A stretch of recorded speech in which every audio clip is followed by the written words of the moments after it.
When everything about French taxes seems perfectly clear on paper, real life steps in.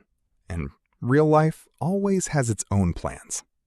In this video, I'm going to tell you what happened when I actually went to the tax office myself, and how that visit turned into a small adventure. I came to the Service des Impôts des Particuliers, the tax office, to find out how and when to pay the property tax. It seemed simple enough. What could be easier? But I forgot one small detail. I don't speak French, and the office clerk didn't speak English. So there we were, standing in front of each other, smiling, nodding, like two people absolutely convinced they're about to understand everything, while understanding absolutely nothing.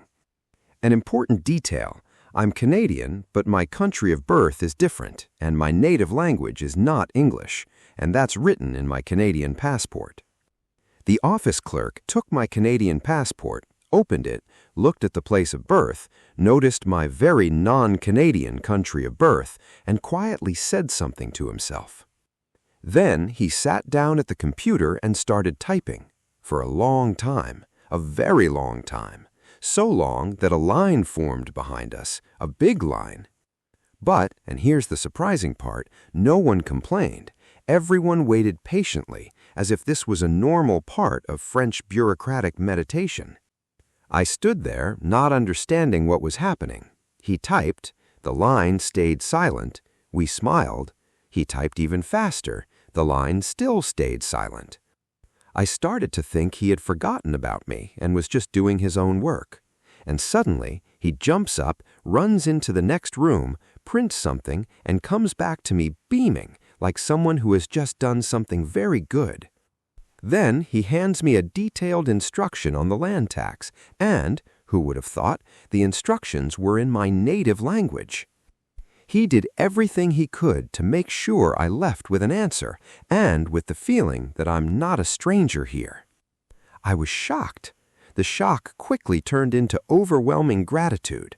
I could barely stop myself from hugging this completely unfamiliar man for his understanding and generosity.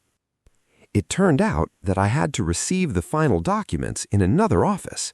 The clerk printed a map of the town and drew the route with a red marker. And of course, I found the office without any trouble. And there, they greeted me as if I were an old acquaintance, because the first employee had called in advance to let them know I was on my way. In those two offices, I met lovely people who were not only doing their jobs professionally, but treating every client with thoughtfulness, warmth, and kindness, no matter what language they speak. And that's when I realized the French can be incredibly attentive. Sometimes even too attentive, but that's exactly what makes life in France so warm. If this video resonated with you, don't forget to subscribe. See you in the next episode.